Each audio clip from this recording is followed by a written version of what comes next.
My dear brothers and sisters, I am speaking to you tonight to explain the reasons for some important economic policy decisions the government has recently taken. Some political parties have opposed them. You have a right to know the truth about why we have taken these decisions.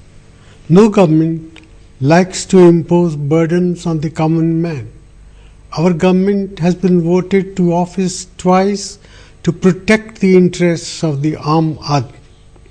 At the same time, it is the responsibility of the government to defend the national interest and protect the long-term future of our people. This means that we must ensure that the economy grows rapidly and that this generates enough productive jobs for the youth of our country. Rapid growth is also necessary to raise the revenues we need to finance our programs in education, healthcare, housing, and rural employment. The challenge is that we have to do this at a time when the world economy is experiencing great difficulty. The United States and Europe are struggling to deal with an economic slowdown and financial crisis. Even China is slowing down. We too have been affected, though I believe we have been able to limit the effect of the global crisis. We are at a point where we can reverse the slowdown in our growth. We need a revival in investor confidence domestically and globally. The decisions we have taken recently are necessary for this purpose. Let me begin with the rise in diesel prices and the cap on LPG cylinders.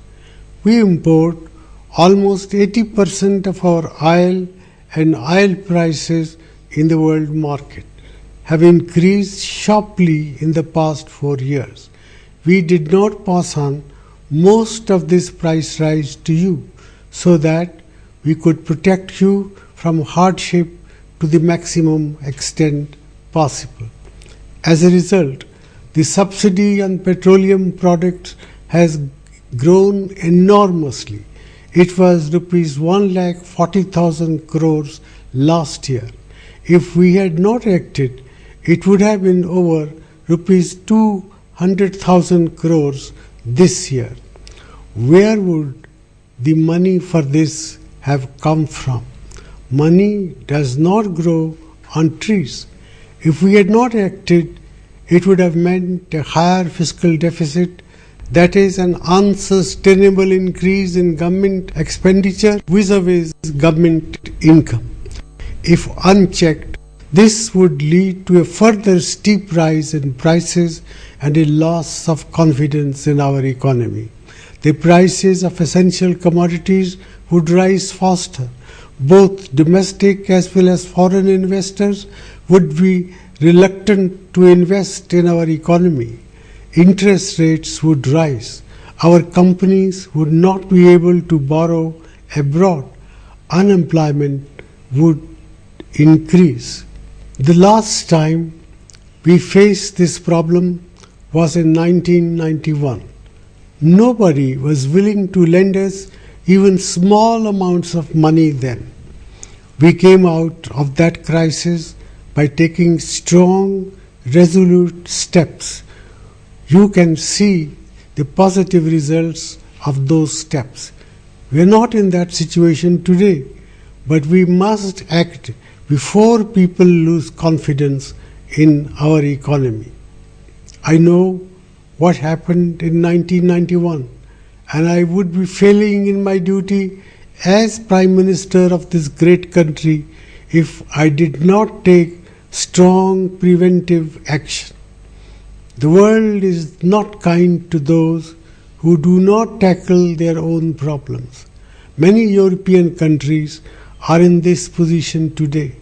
They cannot pay their bills and are looking to others for help. they are having to cut wages and pensions to satisfy potential lenders. I am determined to see that India will not be pushed into that situation. But I can succeed only if I can persuade you to understand why we had to act. We raised the price of diesel by just rupees 5 per litre instead of the rupees 17 that was needed to cut all losses on diesel. Much of diesel is used by big cars and SUVs owned by the rich and by factories and businesses. Should government run large fiscal deficits to subsidize them? We reduced taxes on petrol by rupees 5 per litre to prevent a rise in petrol prices. We did this so that the crores of middle-class people who drive scooters and motorcycles are not hit further. On LPG, we put a cap of 6 subsidized cylinders per year. Almost half of our people who need our help the most actually use only 6 cylinders or less. We have ensured they are not affected. Others will still get 6 subsidized cylinders, but they must pay a higher price for more. We did not touch the price of kerosene, which is consumed by the poor. My dear brothers and sisters, you should know that even after the price increase, the prices of diesel and LPG in India are lower than those in Bangladesh, Nepal, Sri Lanka and Pakistan. The total subsidy on petroleum product will still be rupees 1,60,000 crores. This is more than what we spend on health and education together. We held back from raising prices further because I hoped that oil prices would decline. Let me now turn to the decision to allow foreign investment in retail trade. Some think it will hurt small traders. This is not true. Organized modern retailing is already present in our country and is growing. All our major cities have large retail chains.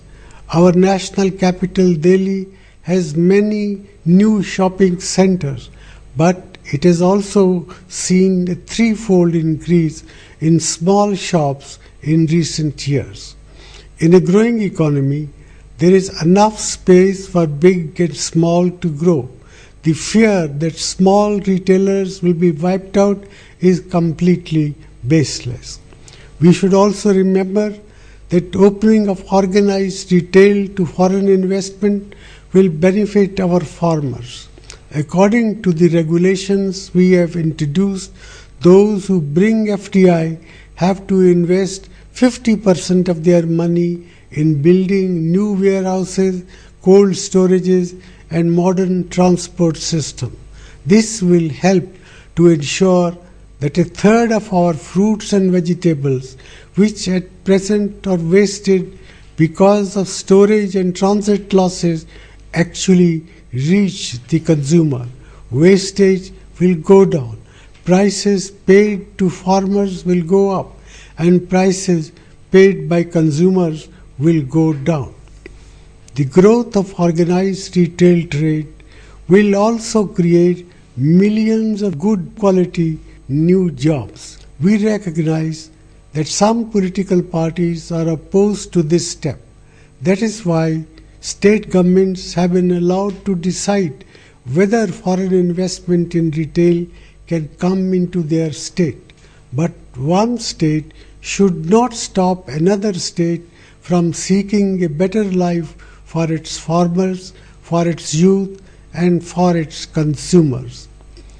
In 1991, when we opened India to foreign investment in manufacturing, many were worried.